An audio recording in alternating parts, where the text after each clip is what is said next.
Глава 911. Кристаллизованное демоническое ядро. Что-то не так с огненными кристаллами? Дружелюбно спросил старик.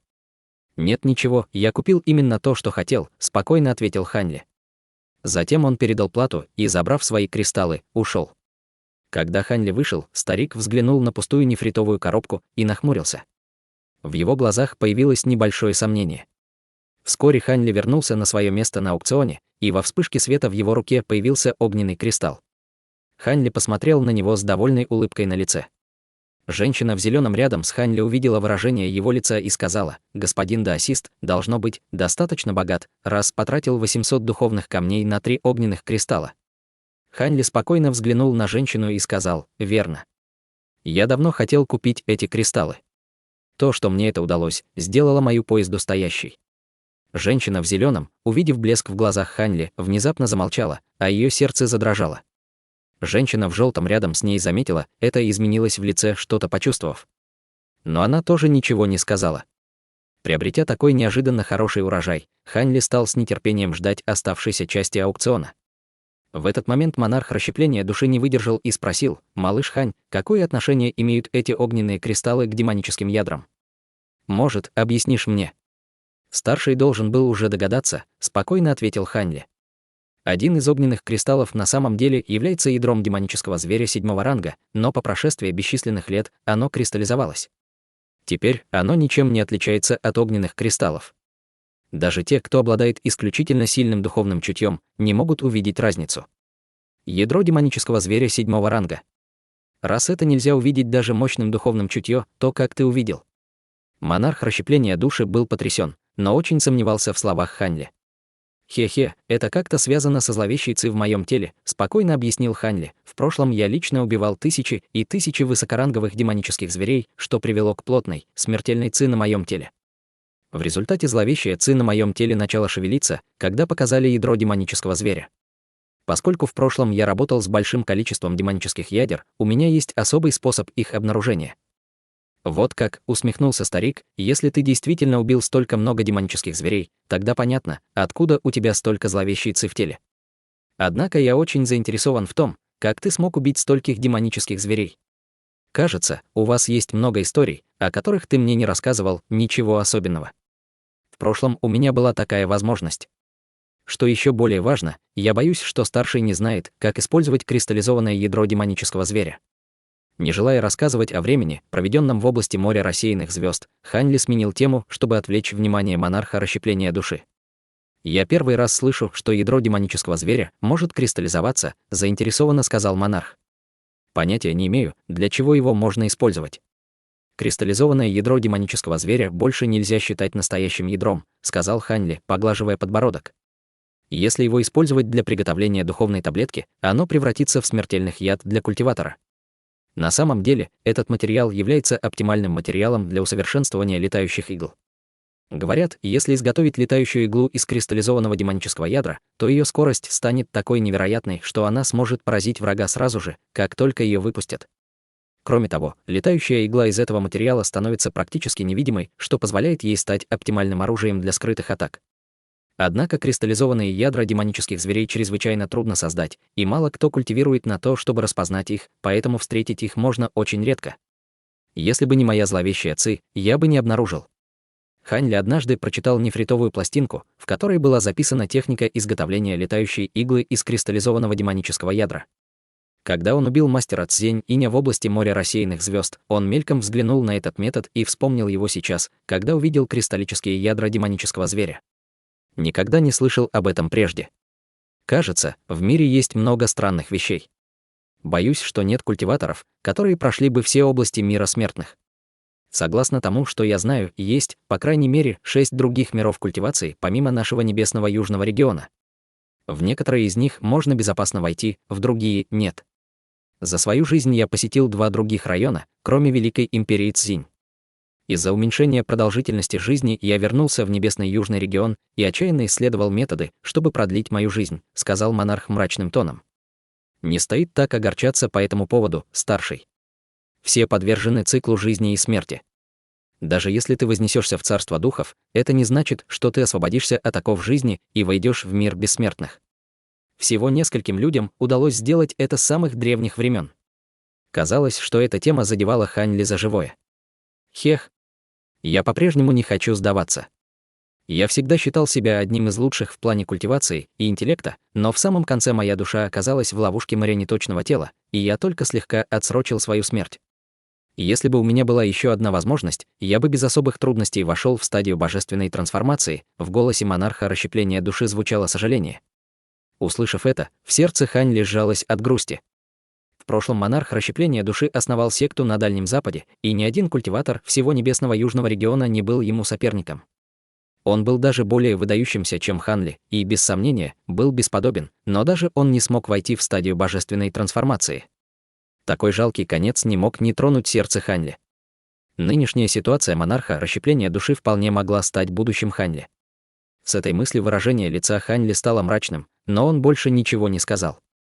Аукцион продолжался, и предметы постепенно становились более ценными, но Хань Ли не заинтересовался ничем. Когда на торги были выставлены последние магические сокровища и таблетки, Хань Ли потерял терпение и покинул аукцион, чем привлек странный взгляд двух женщин, сидевших рядом с ним. Затем Хань Ли покинул площадь и стал рассеянно бродить по улицам города. Он совершенно не обращал внимания на проходивших мимо культиваторов и учеников из 3 благородных кланов. Медленными и устойчивыми шагами он постепенно пробирался в гораздо более отдаленный район. Спустя промежуток времени, за который можно было выпить чашку чая, Хань Ли остановился и посмотрел в сторону. Теперь он находился перед зданием, внутри которого стоял культиватор стадии заложения основ в белом халате. Культиватор выглядел так, будто ждал кого-то. С равнодушным выражением на лице Хань Ли осмотрел район своим духовным чутьем и обнаружил, что поблизости нет других культиваторов или каких-либо серьезных ограничительных заклинаний. Ближайшие культиваторы были на расстоянии более 300 метров и не обращали на это внимания. Поэтому Хань Ли направился к культиватору у здания. Культиватор в белом был удивлен появлением Хань Ли и спросил строгим тоном: «У господина даосиста здесь какие-то дела?» Хань Ли подошел и улыбнулся со словами: «Вы культиватор из клана Кун». Крупный мужчина оценил Хань Ли и увидел на его на поясе множество сумок для хранения. Поскольку он не был похож на бродячего культиватора, крупный человек вежливо ответил: «Верно.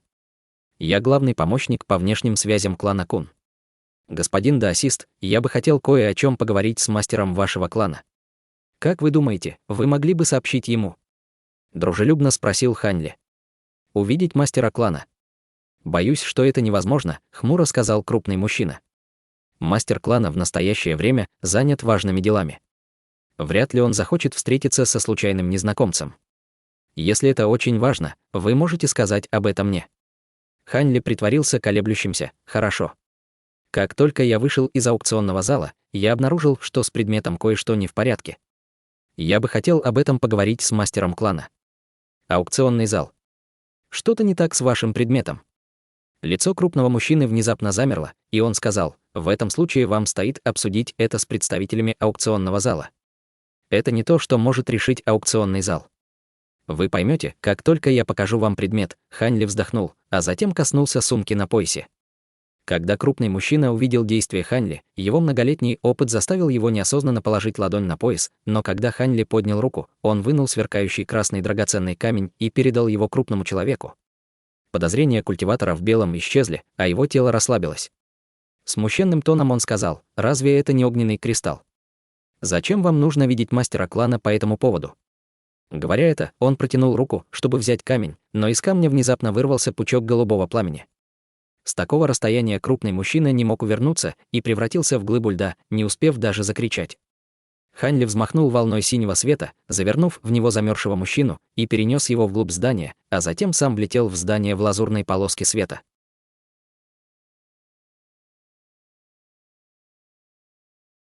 Глава 912. Гостиница в небольшом городке.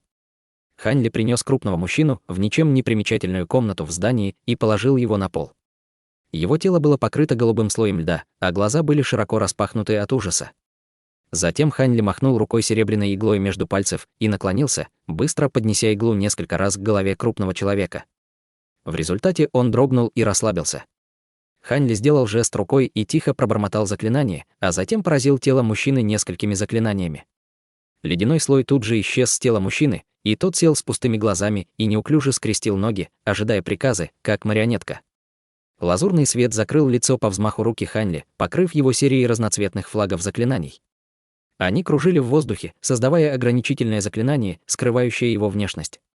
После активизации формации тело Ханли расплывалось, и он вновь появлялся позади мужчины. Он поднял руку и прижал ее к макушке большого человека. В этот момент свет ярко сиял от тела Ханли и окутал мужчину. «Как тебя зовут и каков твой статус в клане Кун?» Холодный и бесчувственный голос Ханли отозвался эхом от света. Крупный мужчина вяло ответил: «Я Кун Доу. Я начальник отдела внешних связей». «Как давно клан Кун занял деревню Соколиных облаков? Куда делись коренные жители?» 7 лет назад все жилые дома были перенесены в город под названием Снежная река. Какова цель Великой Ассамблеи клана Кун? Она предназначена. После ряда вопросов Ханли извлек большую часть нужной информации. В конце он отпустил крупного мужчину, и тот немедленно упал на землю. Затем Ханли вынул таблетку и заставил его проглотить ее, а затем потыкал серебряной иглой в точке акупунктуры на его теле. Некоторое время спустя Ханли встал и пробормотал: благодаря игле забвения его последние воспоминания будут запечатаны. Это не вызовет никаких проблем. Жаль, что я не могу использовать технику считывания воспоминаний из-за недостатка культивации, с ее помощью я мог бы избавить себя от лишних неприятностей. Ханли сделал жест заклинания, снял флаги формации и вышел из здания. Затем он сразу же направился к выходу из деревни, полностью потеряв интерес к дальнейшему участию в Великой Ассамблее. Множество культиваторов уже покидали собрание, поэтому уход Ханли не вызвал никакого подозрения у охранников на выходе. В полоске лазурного света он направился в маленький городок, о котором упоминал крупный мужчина. Небольшой городок располагался недалеко от Снежных гор, и вскоре на горизонте показался город Снежной реки. Он был примерно в 4 раза больше, чем деревня Соколиных облаков, но едва ли его можно было считать городом. Когда Ханли добрался до города, уже стемнело, и на улицах уже почти не было людей. В результате прибытия Ханли не вызвало никакого внимания. Гуляя по улицам, Ханли осторожно высвободил свое духовное чутье на случай, если поблизости есть культиватор зарождающейся души. Как он и ожидал, в городе были культиваторы, но большинство из них были низкоранговыми. Самым сильным из них был культиватор на ранней стадии формирования ядра, скрывающийся во дворе юго-западной части города. Пока Ханли осторожно осматривал город, никто не мог обнаружить его. Убедившись, что в городе ему не угрожает, он скрыл свою ауру и пошел по улице, время от времени поглядывая по сторонам, словно ища что-то. Вскоре он добрался до широкого перекрестка, который казался центром города. Он взглянул на знак гостиницы и остановился. На вывеске длиной в метр была надпись серебряными буквами «Добро пожаловать». Это было общее название для гостиниц в Великой империи Цзинь. Конечно, их было, по крайней мере, несколько сотен, если не тысяч. Ханли уставился на значок чайника в углу вывески, рассматривая ее. После недолгого изучения он глубоко вздохнул и посмотрел на маленькую гостиницу. Видя, что вокруг никого нет, его фигура размылась и сверкнула слабым желтым светом, и он прошел сквозь дверь, как будто ее там не было. В главном зале гостиницы было тихо. Было неизвестно, были ли там посетители или они все спали. Немного подумав, Ханли закрыл глаза и высвободил свое духовное чутье, погрузив свой разум в образ этого места. Затем он превратился в порыв ветра и исчез во тьме. Владелец гостиницы «Добро пожаловать» был сморщенным стариком лет 50 и был одним из самых богатых людей в деревне.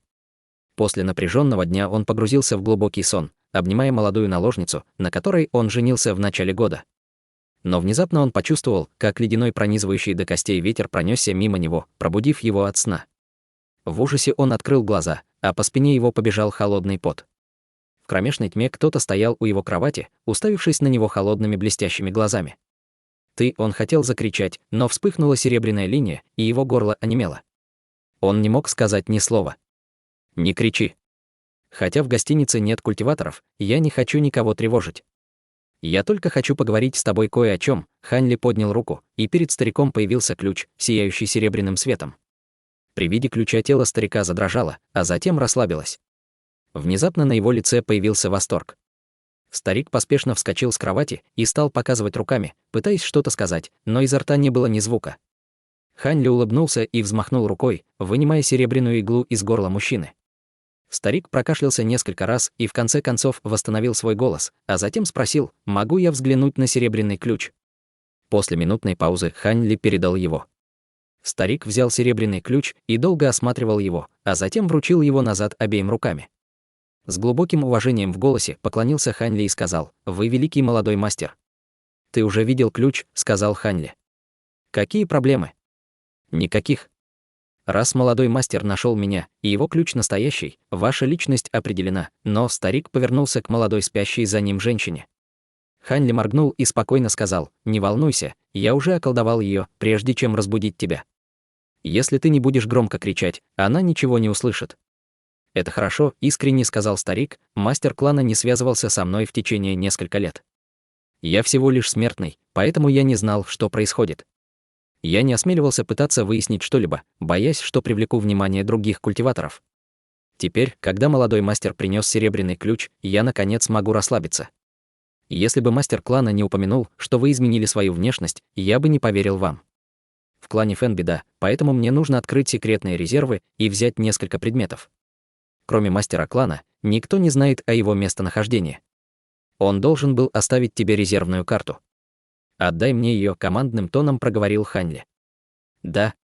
Поскольку у вас есть ключ к хранилищу, значит, у вас есть право открыть его. Подождите минуточку, молодой мастер. Сказав это, старик накинул на себя халат и повел Хань Ли на задний двор гостиницы. Добравшись до двора, старик схватил железную мотыгу и начал копать в ничем не примечательном углу.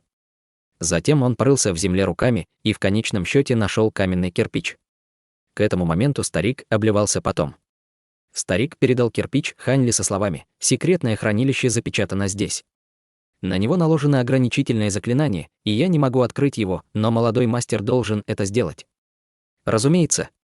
Хань Ли несколько раз оценивающе окинул взглядом кирпич и с удовлетворением кивнул. Затем со строгим выражением он приказал: «Теперь, когда этот предмет у меня, ты больше не можешь оставаться здесь. Тебе нужно скрыться на несколько дней отсюда». Выражение лица старика стало тусклым, когда он услышал это. «Значит, что-то серьезное случилось с кланом Фэн.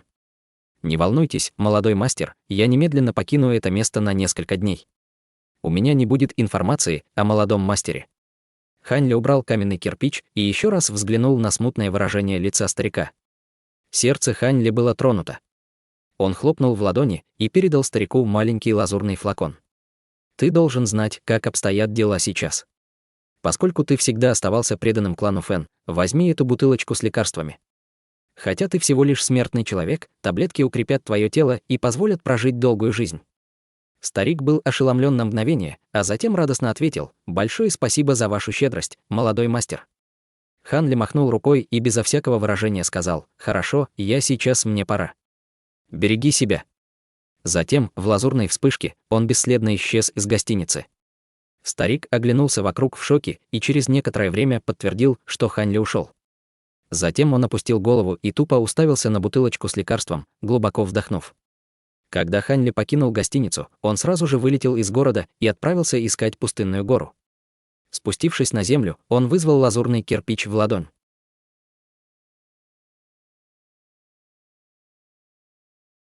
Глава 913. Умышленное убийство. Хань Ли пристально взглянул на кирпич в руке и провел другой рукой по нему. Кончики пальцев Хань Ли засветились лазурным светом, скользя по поверхности кирпича, заставляя его дрожать белым светом. Хань Ли сжал губы в улыбке и кивнул. Кирпич выглядел так, как о нем рассказывал Фэн Юэ. На самом деле это была замаскированная сумка для хранения, но открыть ее можно было только определенным заклинанием. Если его открыть силой, предметы в нем превращались в прах. Хань Ли приобрел заклинание у Фэн Юэ перед его смертью и произнес его, выплюнув шар лазурного света с талисманными иероглифами. Шар ударил по кирпичу и полностью его окутал. После Хань Ли сделал жест заклинания одной рукой и быстро прижал пальцем к каждому углу кирпича. С легким треском на его поверхности появилась черная дыра. Однако Хань Ли не рисковал засунуть туда руку. Вместо этого он хлопнул по нижней части кирпича, и кирпич замерцал светом, а затем из отверстия вылетело два предмета. Это были нефритовая пластинка размером в несколько дюймов и несколько плотно связанных свитков. Он легко поймал их в воздухе одной рукой.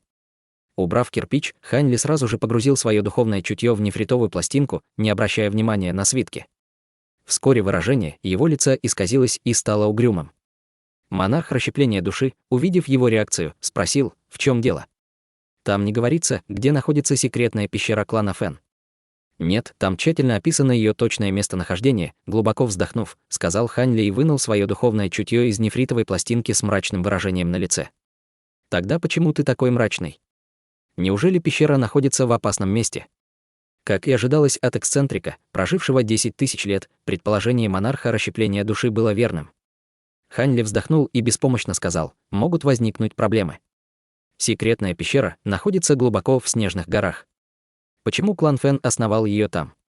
Неужели они не знали, что в горах есть нечто странное, из-за чего пропадают культиваторы? Удивленно сказал монарх.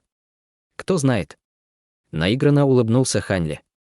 Возможно, предок клана Фэн считал, что чем опаснее район, тем безопаснее там будет. Монарх расщепления души лениво сказала: поскольку они всегда использовали эту секретную пещеру, там не должно быть слишком опасно. Нет смысла волноваться понапрасну. Надеюсь, что так и есть. Теперь, когда я приобрел карту, мне стоит быть осторожным. Если все пройдет гладко, я прибуду туда через день. После этого Хань Ли убрал нефритовую пластинку и достал один из свитков. Пролистав его, он внезапно вскрикнул от удивления. Затем он сказал: здесь дела клана Фэн в мире смертных. Можно сказать, что они владеют большей частью земли в регионе. Что-то не так с этим? Спросил монарх. Благородные кланы Великой Империи Цзинь и кланы бессмертных Небесного Южного региона сильно отличаются. Вмешательство в мир смертных можно считать вполне обычным делом, и это не позор взаимодействовать с высокопоставленными правительственными чиновниками и богатыми людьми. Даже бродячие культиваторы порой обращаются к ним за помощью. Великая империя Цзинь не только охватывает огромную территорию, но и смертных, проживающих здесь, гораздо больше. Поэтому здесь меньше пустынных мест, и духовные камни и растения часто оказываются в руках смертных. В небесном южном региона смертных гораздо меньше, поэтому много пустынной территории. Вот почему культиваторы небесного южного региона редко взаимодействуют со смертными. Хань Ли подозрительно сказал: хочешь сказать, что многие секты позволяют королевским силам Великой Империи Цзинь контролировать свои ресурсы для культивации? Монарх расщепления души хихикнул: это не совсем так. Великая Империя Цзинь не похожа на небесный южный регион, где много разных стран и кланов, но, скорее, единый могущественный имперский двор управляет смертным миром Великой Империи Цзинь с древних времен. Независимо от того, насколько могущественным может быть культиватор, он не смеет вмешиваться в дела смертных, иначе другие секты и державы будут использовать эту возможность в качестве предлога, чтобы выступить против него. В результате Великий суд Империи Цзинь достиг компромисса со многими великими державами в мире культивации. Если я правильно помню, соглашение предписывает, что власти или секты не будут оказывать давление или вмешиваться в имперский суд смертный, что даже позволит имперскому суду напрямую нанимать бродячих культиваторов, чтобы сохранить престиж суда. Конечно, императорская семья Великой Империи Цзинь также имеет при себе определенное количество своих собственных культиваторов, но великие секты пристально следят за ними, чтобы быть уверенными, что их не переманили. Монарх расщепления души продолжил: чтобы все великие державы приобрели ресурсы для культивации и трудовые ресурсы, они заключили тайные соглашения с королевской семьей и императорским двором. Несколько особо влиятельных чиновников, вероятно, поддерживаются различными сектами, чтобы помешать другим державам сохранить преимущество. В этих обстоятельствах в сектах стали появляться благородные кланы, поэтому в них постепенно накопились черты характера смертных, и они привыкли взаимодействовать с миром смертных. Однако на этих землях должны быть ресурсы для культивации, поскольку их так тщательно охраняют. Это важно для выживания любого благородного клана. Услышав это, Хань Ли в изумлении погладил себя по подбородку. Поскольку эти документы так важны, почему они размещены здесь, размышлял Хань Ли. Мастер клана Фэн почувствовал, что что-то должно произойти, и поместил их здесь в качестве меры на случай непредвиденных обстоятельств. Возможно, но это не имеет к нам никакого отношения, сказал монарх. Давай не будем тратить время на размышления об этом, а вместо этого отправимся прямо в секретную пещеру. Возможно, там будет буддийская техника, способная растворить твою зловещую ци. Ты прав, старший. Хань Ли улыбнулся, а затем убрал свитки в нефритовую коробку. Проверив направление, он полетел на магическом инструменте в сторону снежных гор. В этот момент в гробнице под снежными горами два силуэта, окутанные зеленой ци, стояли на коленях перед тремя каменными гробами, абсолютно не двигаясь. Внезапно две полосы зеленого света вылетели из одного из гробов, и каждая вошла в лоб силуэтов.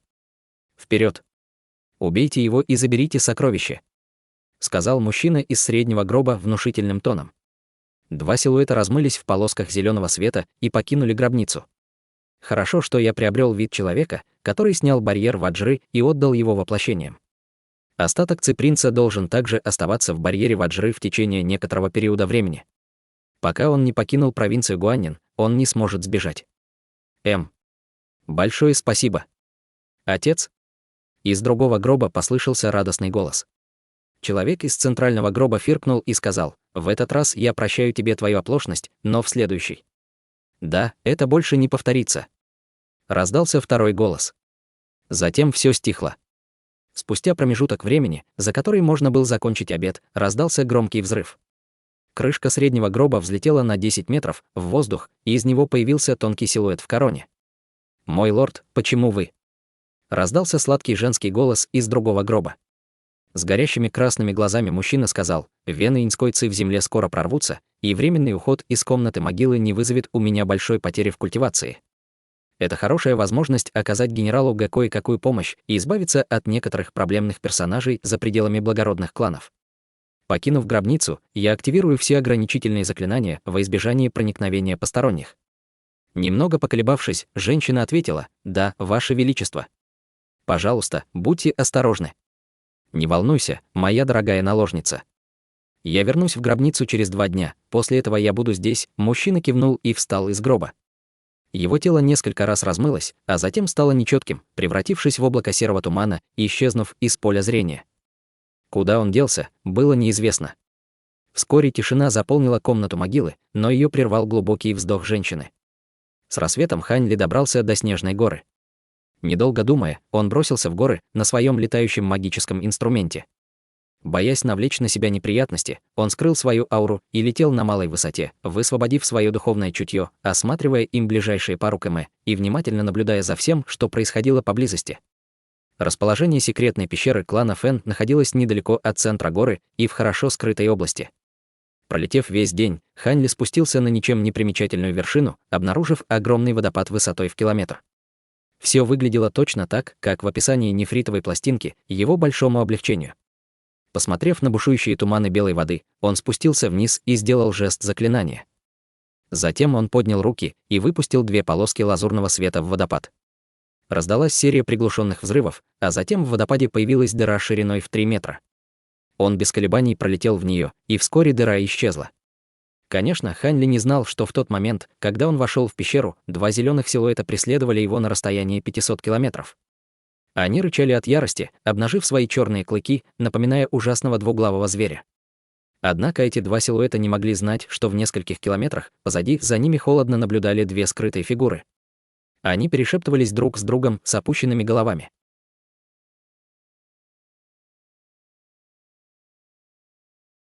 Глава 914. Вход в секретную пещеру. Что скажешь? Ты уверен, что сможешь захватить воплощение короля славного пламени? Если им удастся сбежать, мы в конечном итоге отпугнем их всех. Одна из 2 фигур послала голосовую передачу другой. Другая фигура фыркнула и мрачно сказала: так называемые воплощения короля славного пламени созданы из техник улучшения души, насильственно совершенствуя их, пока они не станут послушными марионетками. Поэтому их интеллект значительно снижается. Несмотря на то, что их культивация на уровне культиватора зарождающейся души, с ними легко справляются культиваторы эквивалентной силы. Вместе мы сможем с ними справиться.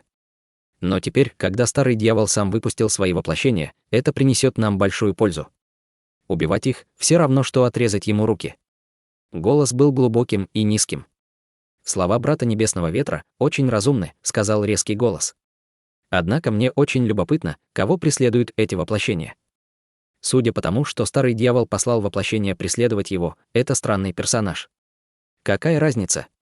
Неважно, кто он. Он на наши планы никак не влияет. Культивация короля славного пламени значительно уменьшается, когда он покидает могилу. Это крайне редкая возможность.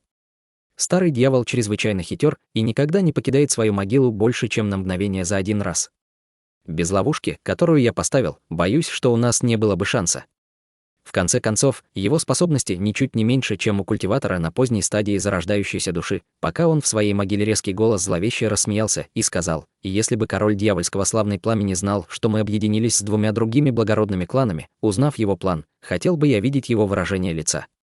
Кланы уже пригласили покровителей своих сект и ждут, когда он приманит их. Кроме того, даже если ему удастся сбежать, мы будем ждать у его могилы. Он не сможет сбежать.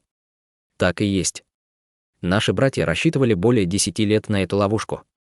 Более того, с тех пор, как мы расставили ловушки, мы всегда были снаружи, следя за его действиями, что позволило нам совершить маневр в подходящее время. Без него его любимая наложница и его сын не смогут противостоять нам троим. Тогда сокровища, которые он накопил за бесчисленные годы, и тысячи солдат-трупов в гробнице станут нашими. Я слышал, что его небесный труп скоро будет завершён.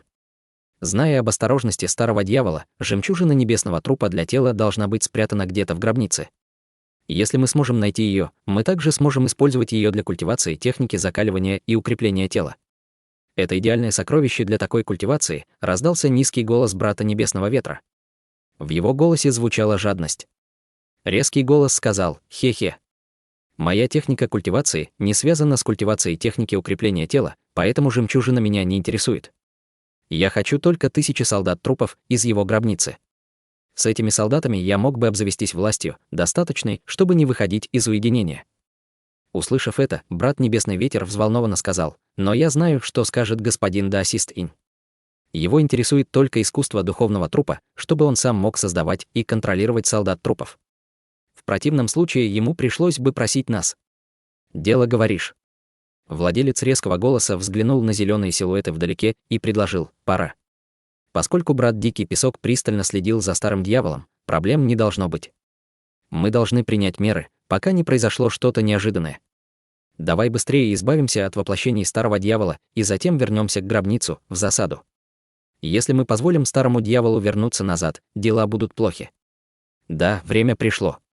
Старый дьявол уже должен был покинуть снежные горы. Вперед! Небесный Ветер остановился на мгновение, а затем кивнул в знак согласия. В этот момент два зеленых воплощения яростно взвыли, но вскоре почувствовали удивительные колебания ци позади себя. Они невольно повернулись и посмотрели на преследователей. Затем они увидели большой черный туман и изумительный шторм ветра, которые заполнили все небо. Это выглядело так, словно туман вот-вот окутает их. В это самое время Хань Ли стоял перед каменной дверью за водопадом, совершенно не зная о большой проблеме, которую другая сторона непреднамеренно создала для него. Хотя он с легкостью мог справиться с этими двумя воплощениями, это потребовало бы для него последней возможности снять печать души. Его взгляд был сфокусирован на углу каменной двери. Вверху на ней был небольшой выступ с большим отверстием, размером в дюйм. Он потянулся к сумке для хранения и взял в руку сверкающий серебряный ключ. Щелкнув пальцем, он выстрелил ключом в дыру. Ключ плавно вошел, оставив внешнюю половину снаружи отверстия. При виде этого Хань Ли улыбнулся и указал пальцем на ключ, выпустив к нему полоску лазурного. Затем ключ медленно сделал полукруг, и каменные ворота засверкали белым светом. С легким трепетом каменные двери приоткрылись, оставляя маленькое отверстие, через которое кто-то мог пройти. Хань Ли взглянул внутрь и спокойно вошел. Пройдя более 30 метров, внутри, перед ним появилась транспортная формация размером 3 метра. Вокруг формации было 8 пустых пазов. Когда Хань Ли увидел это, он слабо улыбнулся. Если бы у кого-то не было глубоких знаний о формациях, они поместили бы свои духовные камни во все пазы, в результате чего пространственная сила формации полностью бы разрушила их. Тот, кто спроектировал это тайное хранилище, был очень проницателен. Хань Ли со сверкающими глазами подошел к формации. По взмаху рукавов вылетело 5 низкоранговых духовных камней, которые встали в 5 различных паз. Затем Хань Ли сделал жест заклинания, и транспортная формация загудела. Благодаря познаниям Хань Ли о транспортных формациях, он увидел бы, если бы с формацией что-то было не так. Убедившись в безопасности формации, он встал в ее центр. Затем вокруг него обернулся белый свет, и он исчез из поля зрения. Расстояние, на которое он телепортировался, было довольно коротким. Как и ожидалось, он не чувствовал головной боли от телепортации из-за своего сильного духовного чутья. Затем во вспышке белого света он появился в большом зале. Он перевел взгляд на зал и осмотрелся. Его длина составляла всего около 60 метров, и изготовлен он был полностью из теплого камня. В зале было не так много вещей: 2 ряда зеленых полок и 3-метровые серебряные сундуки. К удивлению Хань Ли, секретная пещера клана Фэн была довольно маленькой. Деревянные полки были сделаны из ценных пород древесины. Было удивительно, что ее цвет не изменился за такой огромный промежуток времени. Она даже пахла древесиной. На одной из полок было около 30 магических инструментов среднего ранга и выше. Было также несколько неизвестных магических сокровищ, которые выглядели довольно заманчиво. На другой полке лежало более 100 различных нефритовых пластинок, которые были близко расставлены друг к другу. Хань Ли не интересовали магические инструменты и серебряные сундуки. Вместо этого он сразу же направился к нефритовым пластинкам. Мельком взглянув на них, он взял одну в руку и влил в нее свое духовное чутье. Его мощное духовное чувство позволило ему просмотреть все нефритовые пластинки за промежуток времени, за который можно было закончить обед. К его удивлению, ни в одной из них не было ничего связано с буддийскими техниками. Неужели Фэн Юэ солгал? Хань Ли покачал головой и отбросил эту мысль до глубины души. Он использовал технику считывания души, чтобы убедиться, что Фэн Юэ говорил правду. Он не мог обмануть его. Подумав еще немного, он перевел взгляд на 3 серебряных сундука. В результате Хань Ли решил заглянуть в каждый из них. Один из сундуков был заполнен несколькими сотнями среднеранговых духовных камней, другой — коробками разного размера. Хань Ли пронесся мимо них своим духовным чутьем и обнаружил, что в них содержатся редкие материалы и духовные таблетки. На первый взгляд, по стоимости он был равен сундуку с духовными камнями. Просматривая эти 2 сундука и не сумев найти то, что хотел, на его лице неосознанно появилось мрачное выражение. Заглянув в последний сундук, он обнаружил там различные талисманы, сверкающие ярким светом. При виде этого на его лице отразилось разочарование, но, тем не менее, он тщательно просмотрел этот сундук своим духовным чутьем. Затем выражение его лица дрогнуло, и он протянул руку к сундуку. В порыве ветра талисман влетел в руку Хань Ли. Это была алая деревянная коробка длиной в полфута. На ней был запечатан желтый талисман, а на поверхности были выгравированы символы буддийского талисмана. Взглянув на талисман на коробке, он увидел, что это обычный талисман, скрывающий ци. Недолго думая, он сорвал его и открыл коробку. В следующее мгновение из коробки вылетел семицветный радужный свет. Источником света была молочно-белая жемчужина размером с большой палец. «Хрустальная реликвия!» — воскликнул Хань Ли. Хрустальная реликвия была не единственной вещью внутри коробки. Было также 2 магических инструмента буддийской секты и желтая нефритовая пластинка. Магическими инструментами были колесо Дхармы и браслет из золотых чёток. Они оба сияли духовным светом. Нефритовая пластинка же, напротив, выглядела совсем непримечательным, но именно она полностью поглотила интерес Хань Ли. Взмахнув рукой, он взял ее в руки и нетерпеливо погрузил свое духовное чутье в нее.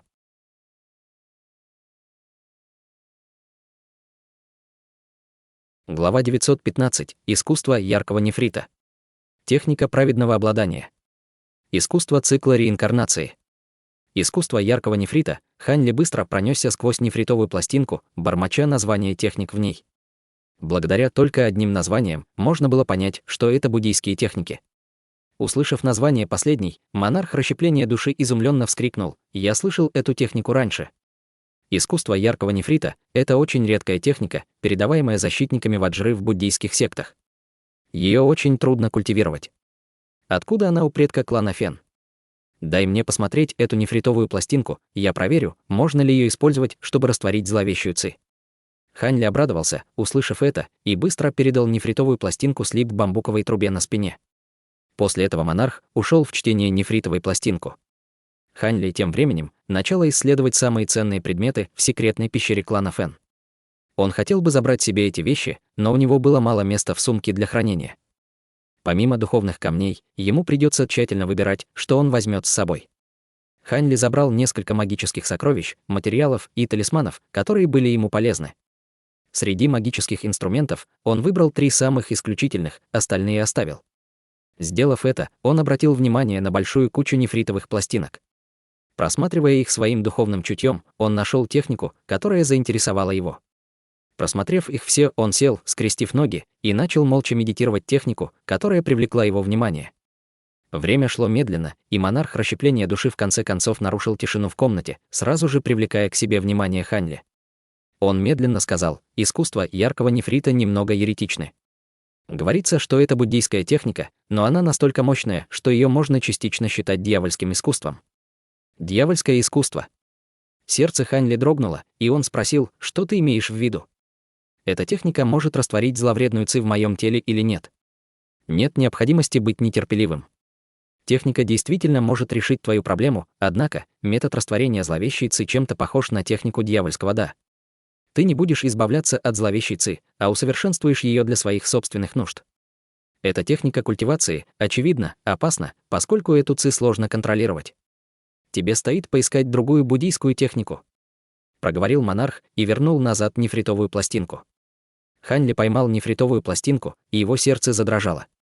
Затем он спросил, усовершенствовать зловещую ци для собственных нужд. Если я культивирую эту технику, не встану ли я на путь высших демонов? Об этом не стоит беспокоиться. Искусство яркого нефрита — это поистине буддийская техника защиты, которая не поставит тебя на путь дьявольского «да». Хотя ее техник несколько экстремальны и довольно похожи на техники дьявольского «да», в своей культивации ты будешь использовать только зловещую ци. Это не заставит тебя напрямую использовать зловещую ци для нападения на других. Таким образом, ты сможешь устранить большую часть ее вредных последствий, несмотря на ее мощный характер. В буддийских сектах такие талантливые люди, способные превращать дьявольские техники в буддийские. Считаю, что у них был кто-то моего уровня, раз он смог проделать это. Эта грандиозная техника может сравниться с техникой великого развития своими возможностями, восхищенно сказал монарх расщепления души. Услышав монарха, Хань Ли почувствовал волну сомнения и быстро погрузил свое духовное чутье в нефритовую пластинку, исследуя содержание искусства яркого нефрита. Через мгновение он крикнул от удивления: «Го!» Эта техника выглядит довольно знакомой. Где я мог видеть ее раньше? Ты видел ее раньше? Удивился монарх расщепления души. Верно. Я вспомнил. Эта техника похожа на искусство культивации расы демонов. Затем Хань Ли дотронулся до своей сумки и достал медную тарелку размером с ладонь. Это была священная первородная пластина, которую он приобрел в области моря рассеянных звезд. Не сказав ни слова, Хань Ли начал сравнивать описание на пластине с нефритовой пластинкой. Через мгновение он обнаружил, что, хотя техники разные, но они явно происходят из одного и того же источника. Из двух техник искусство яркого нефрита было гораздо более поверхностным, создавая впечатление, что чего-то не хватает. Это и вызвало сомнение у Хань Ли. Когда монарх увидел, как Хань Ли переключал свое внимание между нефритовой пластинкой и медной пластиной, он почувствовал нечто странное и невольно спросил, что это за медная пластина. Немного поколебавшись, Хань Ли вздохнул и бросил медную пластину в бамбуковую трубку. «Старший, посмотри. Моих способностей не хватает, чтобы понять, как они связаны. Возможно, старший разобрать мою путаницу». Монарх расщепления души начал изучать технику на медной пластине. Это демонические иероглифы. Это техника, созданная исключительным кланом демонов. Дай мне посмотреть, примерно через четверть часа монарх расщепления души смог сформировать четкий вывод. Решительным тоном он заявил: у меня есть общее представление о том, что между ними общее. Буддийское искусство яркого нефрита — это измененная версия техники клана демонов. Кроме того, она основана на отсутствующей части медной пластины. В этот момент Хань Ли также закончил свои размышления и сказал: вот как. Однако последняя часть искусства яркого нефрита нельзя связать с медной пластиной. В ней не хватает дополнительного раздела. Не думал, что ты сможешь это заметить. Верно, техника культивации клана демонов состоит из 3 частей. Искусство яркого нефрита использует самую основную часть усовершенствования тела техники клана демонов. На медной пластине же детализованы заклинания для последней способности, и не хватает средней части, которая детализирует телесные преобразования. Эти методы довольно необычны. Как интересно. 3 головы и 6 рук, разве это не та же самая техника, которую использовал высший демон? Я слышал, что клан демонов больше всего связан с царством высших демонов. Похоже, слухи были правдой, с усмешкой проговорил монарх. Услышав это, Хань Ли добавил: тогда техника — это техника то, что высшие демоны передавали в звериные кланы. Позже буддийская секта приобрела часть основ техники и превратила ее в искусство яркого нефрита. Судя по тому, что и дьявольские культиваторы, и демоны, и буддисты придают этой технике такую важность, кажется, она произошла из единого великого источника. Затем Хань Ли надолго задумывался, а затем вздохнул и сказал: но независимо от мощи техника, дьявольские паразиты в моем теле скоро смогут не сдерживать зловещую ци. У меня не так много времени. Мне нужно культивировать искусство яркого нефрита, чтобы покончить с этой проблемой как можно скорее. Монарх расщепления души немного задумался и сказал: все так, как ты сказал. Тратить время на поиск другой техники слишком опасно. Кроме того, техника может оказаться трудной для других, но благодаря огромному количеству зловещей ци в твоем теле культивировать ее будет несложно для тебя. Надеюсь на это. Похоже, для культивации нужна реликвия Ваджра. Могут ли возникнуть проблемы, если я попытаюсь ее культивировать? Ты же приобрел реликвию Ваджра. Это отличная возможность. В противном случае я бы не стал тебе предлагать культивировать эту технику. Хотя ты вряд ли сможешь использовать хрустальную реликвию предка клана Фэн для культивации, это будет гораздо менее эффективно, чем не использовать реликвию Ваджра. Как только твой духовный зверь закончит поглощать трупное пламя трупа в барьере Ваджры, ты сможешь закончить ее усовершенствование. Для этого я поделюсь с тобой еще одним набором техник, который позволит тебе без проблем культивировать искусство яркого нефрита. В прошлых своих путешествиях я очень заинтересовался хрустальными реликвиями и тому подобным. Я даже проник в одну из 10 великих буддийских сект на 10 лет. Нет необходимости слишком беспокоиться по этому вопросу, учитывая, насколько хорошо я изучил ее. Даже если ты не культивировал искусство яркого нефрита, тебе понадобится хрустальная реликвия, чтобы культивировать другие буддийские техники для растворения зловещей ци. И учитывая, как широко распространены буддийские секты в Великой империи Цзинь, найти их не должно быть слишком сложно. Похоже, что монарх расщепления души всерьез задумалась над этим вопросом. Тщательно все обдумав, Хань Ли почувствовал, что с культивацией этой техники проблем быть не должно. Затем он сказал: «Раз так, то я спокоен. Раз эта техника подходит, мне стоит поторопиться и уйти отсюда. С тех пор, как я вошел в эти горы, у меня плохое предчувствие. Это нехорошее предзнаменование. Мне лучше найти духовную вену для культивации». Осмотрев зал в последний раз, он вернулся в транспортную формацию и исчез во вспышке белого света. Спустя промежуток времени, за который можно было закончить трапезу, Хань Ли покинул снежные горы в полоске лазурного света. Пока он летел, он обсуждал с монархом расщепления души, где он мог найти духовную вену и тайно культивировать.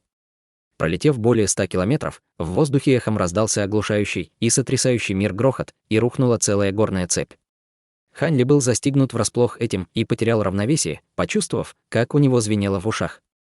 Изменившись в лице, он повернулся и взглянул в направлении звука. Затем он улетел в противоположном направлении на большой скорости. Улетев за 10 километров отсюда, он почувствовал удивительные колебания ци позади себя. Затем облако серой ци, облако черной ци и белая буря начали разрывать небо, преследуя друг друга, направляясь в сторону Хань Ли. С его нынешним уровнем культивации они быстро сократили расстояние до 2 километров.